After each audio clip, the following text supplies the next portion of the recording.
समझ आ रही बेटा? तो इस करके जिथे खेतीबाड़ी है उत्थे पशु पालन आना ही आना है। और उस वेले असीं नाल नगरां दी स्थापना कहने आ। जिद्दां जिद्दां बेटा शहर विकसित हुंदे ने, शहरां दा मतलब की हुंदा है, शहर च कौन जांदा है? जिहदे कोले चार पैसे ने, जिहदे कोले जिन्हें कोई किता लभना है। जदों वो अपनी थां दे उत्ते गुजारा नहीं कर पांदा तो जां उसनूं फैलाना चाहता है तो शहर वाले पासे नूं जांदा है। ते जदों व्यक्ति दे कोले संपन्नता आ जाती है, खुशहाली आती है, उदों व्यक्ति चिंतन करन लग जाता है, सोचन लग जाता है, मंथन करन लग जाता है, मनन करन लग जाता है और उहदे मन च नवे सवाल पैदा होने शुरू हो जाते हैं। जिवें तुसीं बेटा सारे बच्चे जिहड़े इस टाइम पढ़ पा रहे हो, वो क्यों पढ़ पा रहे हो? क्योंकि तुहानूं इस वेले ये चिंता नहीं है कि मैं रोटी कित्थों खानी है। ईश्वर की कृपा दे नाल तुहाडे कोले रोजी रोटी दे सारे साधन उपलब्ध ने, पर जिस दे कोले ये नहीं पता कि मैं दोपहर की रोटी कित्थों खानी है, उहदा ध्यान एजुकेशन वाले पासे नहीं जाऊगा। उहदा पहला ध्यान उस रोटी नूं कमान ले जाएगा कि मैं रोटी कमानी है, खुद भी खानी है, परिवार नूं भी खवानी है। उहदे लई पेट पालना फस्ट इंपोर्टेंस है, जिहड़ी बाकी सारियां चीज़ां सैकेंडरी ने। तो ये चीज़ां उदों जदों सोचदा है, फिर उस तो बाद व्यक्ति इन्हां गल्लां दे उत्ते पहुँचदा है कि जो मैं सोचदा वो ठीक है या गलत है। क्योंकि हर चीज़ के बड़े पहलू ने और एक बड़ियां गुंझलदार चीज़ां हुंदियां ने जिन्हां नूं सानूं फिर सोचदा है। लेकिन सोचना कदों? जदों सोचदा तो चिंतन आंदा है, चिंतन दे विचों सवाल निकलदे ने। जिवें एक फिलोसफर होया, मैं एक तुहानूं चुटकले दे रूप दे विच गल सुणाना, तो पर वो गल नूं समझण दी कोशिश करनी है। चुटकला ते अपनी थां ते चुटकला ही है। एक फिलोसफर होया 20वीं सदी दे, उहदा नाम है रजनीश। ते रजनीश एक थां दे उत्ते गल दा जिक्र करते हैं। वो कहते भी एक बंदा किसी का कतल करके दौड़ रहा है। असी कहने ना सच बोलो, झूठ नहीं बोलना, किसी का दिल नहीं दुखाना, पर ये चीज़ां आसान नहीं होंदियां। इनू बड़ा समझण की लोड़ पैंदी है। अदरवाइज तो असी इमोशनल होके ही इन्हां गल्लां दा जवाब दिंदे भी जिथे दिल कीता सच बोल लिया, जिथे दिल कीता थोड़ा जिहा चला लिया काम। तो वो कहते भी बंदा कतल करके दौड़िया जा रहा है। रस्ते दे विच वो जिहड़ी उहदे पिछे पुलिस लगी है, वो एक बंदे नूं पुछदी है भी भाई तू इहनूं देखिया भी यह बंदा कतल करके भज्जिया? तो वो बंदा सोचदा है भी जे मैं दस दिता तो पुलिस ने इहनूं गोली मार देनी है, तो मेरे कहे ते एक बंदे का कतल हो जाना है। तो जे मैं सच बोलिया तो मेरे कहे ते एक बंदे का कतल हो जाना है। पर जे मैं ना दस्या तो मैं झूठ बोलूंगा भी मैनू नहीं पता, मैनू पता बंदा सामने बैठा है। तो तुसी दसो भी हुण बंदे नू की करना चाहिए? हाँ भी किरण, मोनिका बोलो, अनम्यूट करो, दसो जाए, दसो भी सानू नहीं पता लग रहा, कन्फ्यूज हाँ, जवाब दो ताकि फिर अगे चलीए।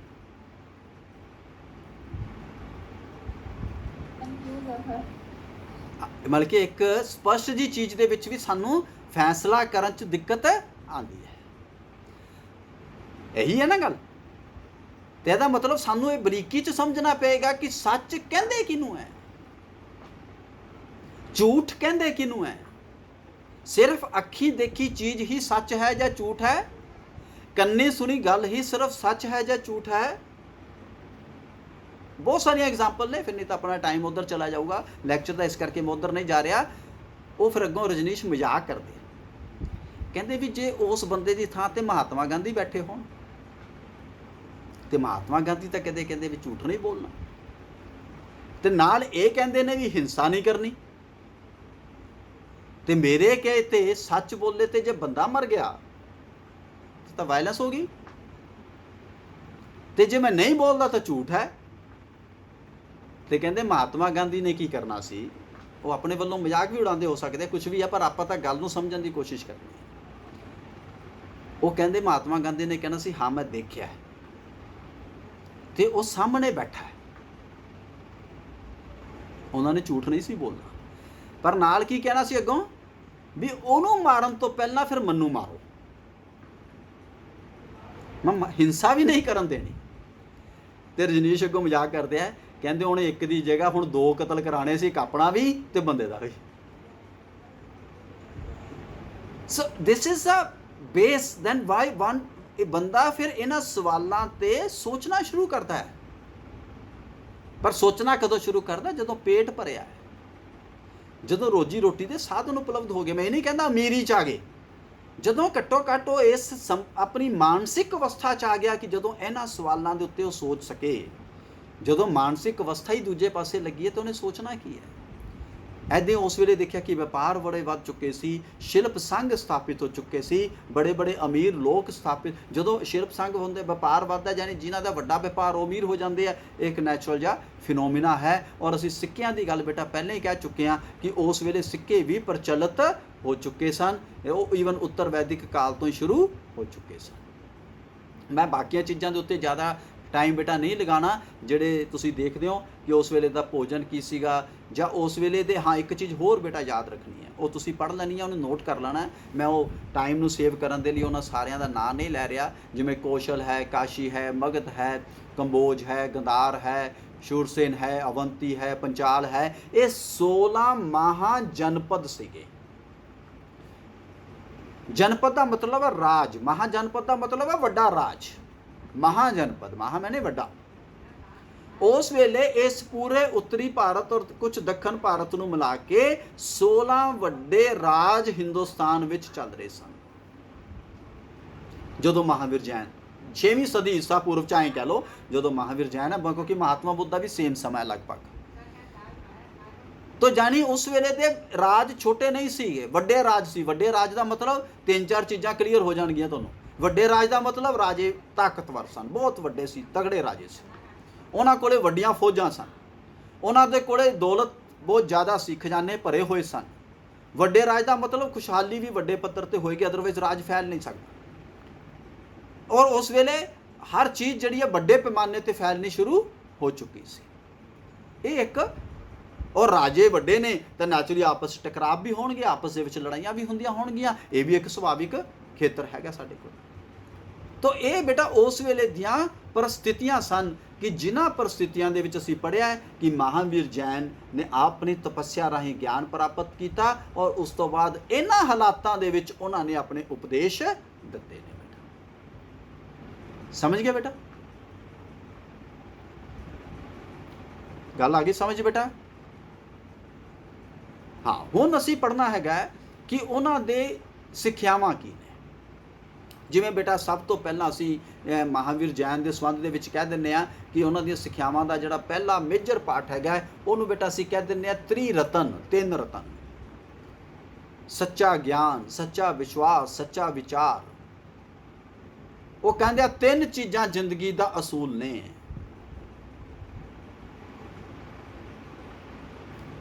ਜਿਹਨੇ ਇਹ 3 ਚੀਜ਼ਾਂ ਹਾਸਲ ਕਰ ਲਈਆਂ, ਉਹਨੂੰ ਜ਼ਿੰਦਗੀ ਦੇ ਵਿੱਚ ਕੁਝ ਵੀ ਹੋਰ ਲੋੜ ਨਹੀਂ,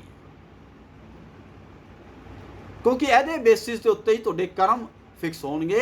ਇਹਦੇ ਬੇਸਿਸ ਦੇ ਉੱਤੇ ਤੁਸੀਂ ਆਪਣੇ ਕੰਮਾਂ ਨੂੰ ਨਿਰਧਾਰਿਤ ਕਰ ਸਕੋਗੇ। ਦੂਸਰਾ ਬੇਟਾ ਉਹਨਾਂ ਨੇ ਕਿਹਾ ਅਹਿੰਸਾ। ਅਹਿੰਸਾ ਦਾ ਮਤਲਬ ਕਠੋਰ ਅਹਿੰਸਾ। ਇੱਕ ਹੁੰਦੀ ਹੈ ਵੀ ਨੋਨ ਵਾਇਲੈਂਸ, ਵੀ ਅਸੀਂ ਕਿਸੇ ਨੂੰ ਮਾਰਨਾ ਨਹੀਂ, ਜਿਵੇਂ ਦੂਜੀ ਫਿਲਾਸਫੀ ਦੇ, ਪਰ ਜੇ ਮੈਨੂੰ ਕਿਸੇ ਨੇ ਮਾਰਿਆ ਮੈਂ ਛੱਡਣਾ ਨਹੀਂ। ਉਹ ਕਹਿੰਦੇ ਨਹੀਂ, ਅਹਿੰਸਾ ਦਾ ਮਤਲਬ ਅਹਿੰਸਾ, we will not injure anybody. Physically ਵੀ ਨਹੀਂ ਕਰਨਾ, ਮੈਂਟਲੀ ਵੀ ਨਹੀਂ ਕਰਨਾ। ਅਸੀਂ ਕਈ ਵਾਰੀ ਬੰਦੇ ਨੂੰ ਕੁੱਟਦੇ ਨਹੀਂ, ਪਰ ਸਾਡੇ ਬੋਲ ਬਾਣੀ ਦੇ ਵਿੱਚ ਇਹੋ ਜਿਹੇ 2-4 ਸ਼ਬਦ ਕਹਿੰਦੇ ਆ, ਬੰਦਾ ਅੰਦਰੋਂ ਹਿੱਲ ਜਾਂਦਾ, ਪੀੜਿਤ ਹੋ ਜਾਂਦਾ, ਪ੍ਰਤਾੜਿਤ ਹੋ ਜਾਂਦਾ। ਉਹ ਕਹਿੰਦੇ ਬੋਲ ਬਾਣੀ ਰਾਹੀਂ ਵੀ ਨਹੀਂ, ਮਾਨਸਿਕ ਤੌਰ ਤੇ ਵੀ ਨਹੀਂ। ਜਾਨੀ ਮਾਨਸਿਕ ਤੌਰ ਤੇ ਦੂਜੇ ਨੂੰ ਹਿੰਸਾ ਪਹੁੰਚਾਉਣ ਦੀ ਗੱਲ ਤਾਂ ਦੂਰ, ਤੁਹਾਡੇ ਆਪਣੇ ਮਨ ਦੇ ਵਿੱਚ ਵੀ ਹਿੰਸਾ ਦਾ ਵਿਚਾਰ ਨਹੀਂ ਆਉਣਾ ਚਾਹੀਦਾ। ਜਦੋਂ ਮਨ 'ਚ ਨਹੀਂ ਆਏਗਾ ਤਾਂ ਨੈਚੁਰਲੀ ਵਿਵਹਾਰ ਦੇ ਵਿੱਚ ਵੀ ਨਹੀਂ ਆਏਗਾ। ਤੇ ਜਦੋਂ ਹਿੰਸਾਤਮਕ ਵਿਚਾਰ ਕਦੋਂ ਬੇਟਾ ਕੰਟਰੋਲ 'ਚ ਆਉਂਦਾ ਹੈ? ਜਦੋਂ ਸਾਡਾ ਆਪਣੀਆਂ ਇੰਦਰੀਆਂ ਤੇ ਕੰਟਰੋਲ ਹੋ ਜਾਂਦਾ ਹੈ। ਜਿਵੇਂ ਅਸੀਂ ਦੇਖਦੇ ਹਾਂ ਕਿ ਬੇਟਾ ਸਾਨੂੰ ਗੁੱਸਾ ਆਉਂਦਾ ਹੈ, ਤੁਸੀਂ ਦੂਜੇ ਤੇ ਹੱਥ ਕਦੋਂ ਚੱਕਦੇ ਹੋ? ਦੂਜੇ ਨੂੰ ਬੁਰਾ ਭਲਾ ਕਦੋਂ ਕਹਿੰਦੇ ਹੋ? ਜਦੋਂ ਤੁਸੀਂ ਗੁੱਸੇ 'ਚ ਹੁੰਦੇ ਹੋ। ਜਦੋਂ ਖੁਸ਼ ਹੁੰਦੇ ਹੋ ਉਦੋਂ ਕੁੱਟਦੇ ਹੋ ਕਿਸੇ ਨੂੰ? ਉਦੋਂ ਨੋਰਮਲ ਹੁੰਦੇ ਹੋ। ਤੇ ਇਹਦਾ ਮਤਲਬ ਉਹ ਕਹਿੰਦੇ ਕਿ ਜਦੋਂ ਤੁਸੀਂ ਆਪਣੇ ਉਸ ਇੰਦਰੀਆਂ ਤੇ ਕੰਟਰੋਲ ਕਰ ਲਿਆ, ਮਨ ਦੇ ਵਿੱਚ ਹੀ ਗੁੱਸਾ ਨਹੀਂ ਆ ਰਿਹਾ, ਮਨ ਦੇ ਵਿੱਚ ਹੀ ਦੁਰਭਾਵਨਾ ਨਹੀਂ ਆ ਰਹੀ, ਤਾਂ ਤੁਹਾਡੇ ਵਿਵਹਾਰ ਦੇ ਵਿੱਚ ਵੀ ਨਹੀਂ ਆਏਗੀ। ਬਟ ਇਸ ਪ੍ਰੋਸੈਸ ਨੂੰ ਸਮਝਣਾ ਪਏਗਾ ਔਰ ਐਕਸੈਪਟ ਕਰਨਾ ਪਊਗਾ, ਅਡੋਪਟ ਕਰਨਾ ਪਊਗਾ। ਇਹ ਨਹੀਂ ਹੈ ਕਿ ਮੈਂ ਅੱਜ ਸੋਚ ਲਿਆ ਵੀ ਮੈਂ ਨਹੀਂ ਅੱਜ ਤੋਂ ਬਾਅਦ ਗੁੱਸਾ ਕਰਨਾ, ਤੇ 15 ਮਿੰਟ ਬਾਅਦ ਹੀ ਮੈਨੂੰ ਕਿਸੇ ਨੇ ਆ ਕੇ ਕੁਝ ਕਿਹਾ ਤੇ ਮੈਨੂੰ ਗੁੱਸਾ ਚੜ ਗਿਆ। ਕਿਉਂਕਿ ਇਹ ਪ੍ਰੋਸੈਸ ਮੈਂਟਲੀ ਸਟਾਰਟ ਕਰਦੇ ਆ, ਸੋਚਣ ਤੋਂ। ਜਿਵੇਂ ਕਿ ਨਾ ਸੱਚਾ ਵਿਚਾਰ, ਉਹ ਸੱਚਾ ਵਿਚਾਰ ਦੇ ਬੜੇ ਅਲੱਗ ਮਾਇਨੇ ਹੈ, ਜਿਹਦੀ ਆਪਾਂ ਫਿਰ ਕਦੇ ਵੀ ਚਰਚਾ ਕਰਾਂਗੇ। ਉਹ ਸੱਚਾ ਗਿਆਨ, ਸੱਚਾ ਵਿਚਾਰ, ਸੱਚਾ ਵਿਸ਼ਵਾਸ, ਇਹ ਤਿੰਨੋਂ ਚੀਜ਼ਾਂ ਬਹੁਤ ਗਹਿਰੇ ਚਿੰਤਨ ਦੇ ਵਿੱਚੋਂ ਨਿਕਲਦੀਆਂ ਨੇ, ਸਮਝ ਵਿੱਚੋਂ ਨਿਕਲਦੀਆਂ ਨੇ। ਪਰ ਜਦੋਂ ਸਮਝ ਆ ਜਾਂਦੀਆਂ ਫਿਰ ਸਾਡੇ ਵਿਵਹਾਰਿਕ ਰੂਪ ਬਣ ਜਾਂਦੀ ਹੈ। ਫਿਰ ਹੈ ਕਿ ਕਰਮ ਦਾ ਸਿਧਾਂਤ ਤੇ ਪੁਨਰ ਜਨਮ ਵਿੱਚ ਵਿਸ਼ਵਾਸ, ਕਿ ਤੁਹਾਡੇ ਕਰਮ ਤੁਹਾਡੇ ਅਗਲੇ ਜਨਮ ਨੂੰ ਨਿਰਧਾਰਿਤ ਕਰਨਗੇ। ਤਾਂ ਤੁਹਾਡਾ ਹਰ ਵਿਵਹਾਰ, ਹਰ ਐਕਸ਼ਨ, ਹਰ ਕੰਮ ਦੂਜੇ ਦੀ ਭਲਾਈ ਲਈ ਹੋਣਾ ਚਾਹੀਦਾ ਹੈ, ਆਪਣੀ ਵੀ ਉન્નਤੀ ਲਈ। ਇਹ ਨਹੀਂ ਹੈ ਕਿ ਮੈਂ ਕਹਾਂ ਜੀ ਮੈਂ ਤਾਂ ਪੜ੍ਹਨਾ ਹੀ ਨਹੀਂ, ਦੂਜੇ ਨੂੰ ਹੀ ਪੜ੍ਹਾਉਣਾ। ਨਹੀਂ, ਆਪ ਵੀ ਪੜ੍ਹਨਾ ਹੈ, ਪਰ ਨਾਲ ਮੇਰਾ ਕੋਈ ਵੀ ਵਿਵਹਾਰ ਐਸਾ ਨਾ ਹੋ, ਕੰਮ ਐਸਾ ਨਾ ਹੋ ਜੋ ਦੂਜੇ ਨੂੰ ਨੀਚਾ ਕਰੇ, ਉਹ ਦੂਜੇ ਨੂੰ ਉਠਾਏ, ਉੱਪਰ ਨੂੰ ਉਠਾਏ, ਉਹਨੂੰ ਅੱਗੇ ਵਧਣ 'ਚ ਸਹਾਇਕ ਕਰੇ, ਉਹਨੂੰ ਪੁਸ਼ ਕਰੇ ਵੀ ਨਹੀਂ ਹੋਰ ਅੱਗੇ ਚੱਲ, ਹੋਰ ਅੱਗੇ ਚੱਲ, ਹੋਰ ਉੱਪਰ ਚੱਲ, ਹੋਰ ਉੱਪਰ ਚੱਲ। ਇਹ ਤੁਹਾਡੇ ਕਰਮ, ਯਾਨੀ ਸਾਰੇ ਇਸ ਤਰੀਕੇ ਦੇ ਕਰਮ ਤੁਹਾਡੇ ਹੋਣੇ ਚਾਹੀਦੇ ਆ। ਜ਼ਰੂਰਤਮੰਦ ਦੀ ਸਹਾਇਤਾ ਕਰਨਾ, ਉਹ ਸਾਰੀਆਂ ਚੀਜ਼ਾਂ ਇਹਦੇ ਵਿੱਚ ਆਉਣਗੀਆਂ। ਫਿਰ ਉਹ ਕੀ ਕਹਿੰਦੇ ਨੇ ਕਿ ਜਿਹੜੇ ਇਸ ਕੰਮ ਦੇ ਲਈ ਸਾਨੂੰ ਕਿਸੇ ਰੀਤੀ ਰਿਵਾਜਾਂ ਨੂੰ ਪਛਾਣ ਦੀ ਲੋੜ ਨਹੀਂ ਹੈ। ਕਿਸੇ ਪਿਆਸੇ ਨੂੰ ਬੇਟਾ ਪਾਣੀ ਪਿਲਾਉਣ ਦੇ ਲਈ ਕਿਸੇ ਰਿਵਾਜ ਦੀ ਲੋੜ ਹੈ, ਕਿਸੇ ਦਵਾਈਆਂ ਦੀ ਲੋੜ ਵਾਲੇ ਬੰਦੇ ਨੂੰ ਦਵਾਈਆਂ ਦੇ ਦੇਣਾ ਕਿਸੇ ਰੀਤੀ ਰਿਵਾਜ ਦੀ ਲੋੜ। ਉਹ ਕਹਿੰਦੇ ਯੱਗ, ਬਲੀ, ਕਰਮ ਕਾਂਡ, ਇਹਨਾਂ ਚੀਜ਼ਾਂ ਦਾ ਕੋਈ ਵਿਸ਼ਵਾਸ ਨਹੀਂ ਹੈ, ਕੋਈ ਜ਼ਰੂਰਤ ਨਹੀਂ ਹੈ। ਸਿੰਪਲ ਸਾਦਾ ਜੀਵਨ ਇਹਨਾਂ ਉੱਚ ਵਿਚਾਰਾਂ ਨੂੰ ਅਡੋਪਟ ਕਰਦੇ ਹੋਏ, ਆਪਣੀ ਉન્નਤੀ ਕਰਦੇ ਹੋਏ, ਸਮਾਜ ਦੀ ਭਲਾਈ ਕਰਦੇ ਹੋਏ ਕਰੋ ਤੇ ਤੁਸੀਂ ਕਾਮਯਾਬ। ਔਰ ਇਸੇ ਤਰਕ ਦੇ ਵਿੱਚ ਉਹਨਾਂ ਨੇ ਕਿਹਾ ਕਿ ਕੁਝ ਜੈਨ ਤਰਕ ਸ਼ਾਸਤਰ ਨੇ ਬੇਟਾ, ਉਹ ਤੁਸੀਂ ਇਹਦੇ ਵਿੱਚ ਨੋਟ ਕਰ ਲੈਣੇ ਜਾਂ ਇਹਨੂੰ ਚਲੋ ਅਸੀਂ ਗੱਲ ਨੂੰ ਬਾਅਦ ਵਿੱਚ ਡਿਸਕਸ ਕਰਾਂਗੇ। ਫਿਲਹਾਲ ਇਹਨੂੰ ਉਸ ਤੋਂ ਪਹਿਲਾਂ ਅਗਲਾ ਪੁਆਇੰਟ ਲੈਂਦੇ ਆ। ਉਹ ਬੇਟਾ ਹੈ ਕਿ ਗਿਆਨ ਦਾ ਸਿਧਾਂਤ। ਗਿਆਨ ਦੇ ਸਿਧਾਂਤ ਦੇ ਵਿੱਚ ਉਹਨਾਂ ਨੇ ਬੇਟਾ 3-4 ਗੱਲਾਂ ਜਿਹੜੀਆਂ ਕਹੀਆਂ, ਅਸੀਂ ਪਹਿਲਾਂ ਉਸ ਨੂੰ ਥੋੜਾ ਜਿਹਾ ਦੇਖਣ ਦੀ ਕੋਸ਼ਿਸ਼ ਕਰਨੀ ਹੈ। 5 ਤਰ੍ਹਾਂ ਦਾ ਗਿਆਨ ਦੀ ਗੱਲ ਉਹਨਾਂ ਨੇ ਕੀਤੀ। ਨੰਬਰ 1, ਪਹਿਲਾ ਹੈ ਬੇਟਾ ਮਤੀ ਗਿਆਨ। ਮਤੀ ਗਿਆਨ ਦਾ ਮਤਲਬ ਮੇਰੀ ਮੱਤ, ਆਪਾਂ ਕਹਿੰਦੇ ਨੇ ਵੀ ਇਹਦੀ ਮੱਤ ਮਾਰੀ ਗਈ। ਮੱਤ ਦਾ ਮਤਲਬ ਹੈ ਇਹ ਹੁਣ ਸੋਚ ਹੀ ਨਹੀਂ ਰਿਹਾ। ਸੋਚਣਾ ਪਤਾ ਕਦੋਂ ਬੰਦ ਕਰਦਾ? ਜਦੋਂ ਆਪਣੀਆਂ ਇੰਦਰੀਆਂ ਦੇ ਵਸ਼ ਵਿੱਚ ਚਲਾ ਜਾਂਦਾ ਹੈ। ਤੁਸੀਂ ਕਈ ਵਾਰੀ ਕੋਈ ਚੀਜ਼ ਦੇਖਦੇ ਦੇਖਦੇ ਇੰਨੇ ਕੁ ਗੁੰਮਸੁਮ ਹੋ ਜਾਂਦੇ ਕਿ ਤੁਹਾਨੂੰ ਪਤਾ ਹੀ ਨਹੀਂ ਹੁੰਦਾ ਕੀ ਹੋਇਆ, ਕਿਉਂਕਿ ਤੁਸੀਂ ਉਸ ਵੇਲੇ ਆਪਣੀ ਉਸ ਇੰਦਰੀ ਜਿਹੜੀ ਹੈ ਉਹਦੇ ਵਿੱਚ ਮਸਤ ਹੋ ਜਾਂਦੇ ਹੋ। ਅਸੀਂ ਕਈ ਵਾਰੀ ਸਰੀਰਕ ਸੁਵਿਧਾ ਜਾਂ ਸੁੱਖ ਦੇ ਵਿੱਚ ਇੰਨਾ ਕੁ ਮਸਤ ਹੋ ਜਾਂਦੇ ਹਾਂ ਕਿ ਅਸੀਂ ਸਾਰੀ ਚੀਜ਼ ਨੂੰ ਭੁੱਲ ਹੀ ਜਾਂਦੇ ਹਾਂ। ਤੋ ਇੰਦਰੀਆਂ ਦੇ ਗਿਆਨ ਦੇ ਵਸ ਵਿੱਚ ਚਲੇ ਜਾਣਾ, ਤਾਂ ਅਸੀਂ ਕਹਿੰਦੇ ਕਿ ਬੰਦੇ ਨੇ ਤਾਂ ਸੋਚਣਾ ਹੀ ਗਿਆ ਯਾਰ, ਇਹ ਤਾਂ ਮੱਤ ਹੀ ਮਾਰੀ ਗਈ। ਉਹ ਕਹਿੰਦੇ ਸਧਾਰਨ ਗਿਆਨ, ਉਹ ਵੀ ਜ਼ਰੂਰੀ ਹੈ।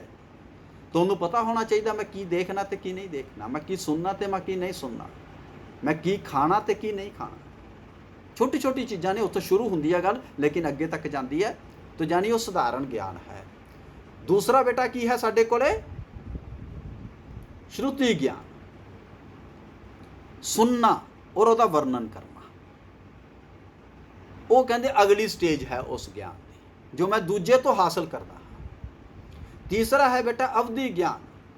ਇਹ ਦੇਵੀ ਗਿਆਨ ਹੈ, ਜੋ ਅੰਦਰੋਂ ਮੇਰੀ ਰਿਅਲਾਈਜੇਸ਼ਨ ਚੋਂ ਨਿਕਲਣਾ ਸ਼ੁਰੂ ਹੋ ਜਾਂਦਾ ਹੈ। ਆਪਾਂ ਕਹਿੰਦੇ ਨੇ ਮੈਂ ਬੜਾ ਸੋਚਿਆ ਤੇ ਮੈਨੂੰ ਫਿਰ ਇੱਕ ਵਿਚਾਰ ਮੇਰੇ ਮਨ 'ਚ ਪੈਦਾ ਹੋਇਆ। ਇੱਕ ਹੁੰਦਾ ਬੈਠੇ ਬੈਠੇ ਵਿਚਾਰ ਆ ਜਾਣਾ, ਉਹ ਇਨਸਟੈਂਟ। ਉਹ ਨਹੀਂ, ਜਦੋਂ ਅਸੀਂ ਬਹੁਤ ਗਹਿਰੇ ਚਿੰਤਨ 'ਚੋਂ ਕਹਿੰਦੇ ਹਾਂ ਕਿ ਮੈਨੂੰ ਇਹ ਅਹਿਸਾਸ ਹੋਇਆ ਕਿ ਇਹ ਇਸ ਤਰੀਕੇ ਨਾਲ ਹੈ, ਫਿਰ ਉਹ ਸਾਡੀ ਕਨਵਿਕਸ਼ਨ ਬਣਦਾ ਹੈ। ਫਿਰ ਸਾਡੇ ਕੋਲ ਉਹਦਾ ਜਵਾਬ ਵੀ ਹੁੰਦਾ ਹੈ, ਉਹਦਾ ਤਰਕ ਵੀ ਹੁੰਦਾ ਹੈ। ਉਹ ਸਿਰਫ ਇਮੋਸ਼ਨਲ ਨਹੀਂ ਹੁੰਦਾ, ਉਹ ਵਿਵਹਾਰਿਕ ਵੀ ਹੁੰਦਾ ਹੈ। ਉਸ ਤੋਂ ਬਾਅਦ ਆ ਜਾਂਦੀ ਅਗਲੀ ਸਟੇਜ ਬੇਟਾ, ਜਿਹਨੂੰ ਅਸੀਂ ਕਹਿ ਦਿੰਦੇ ਹਾਂ ਮਨ ਸੰਬੰਧੀ ਗਿਆਨ।